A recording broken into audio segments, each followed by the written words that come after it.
වසරේ ජනවාරි සිට ජුලි මාසය දක්වා විදෙස්ගත ශ්‍රමිකයන්ගෙන් ලැබී ඇති සමස්ත ප්‍රේෂණ ප්‍රමාණය ඇමරිකානු ඩොලර් මිලියන 5000 ඉක්මවා තිබේ.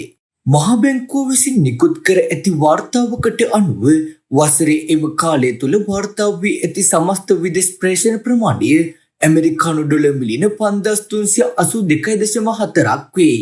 එය පසුගිය වසරේ එම කාලය හා සැසඳීමේදී වර්ධනයක් පෙන්නුම් කරන අතර පසුගිය වසරේ ජනවාරි සිට ජුලි මාසය දක්වා වූ කාලය තුළ වාර්තා වී ඇත්තේ ඇමරිකානු ඩොලර් 4435.2ක් වෙයි. ඒ අනුව එම වසරේ මුල් මාස 7ට සාපේක්ෂව මෙම වසරේ එම කාලය තුළ ලැබී ඇති විදේශ ප්‍රේෂණ ප්‍රමාණය ඇමරිකානු ඩොලර් මිලියන 942.2කින් වර්ධනය වී තිබේ.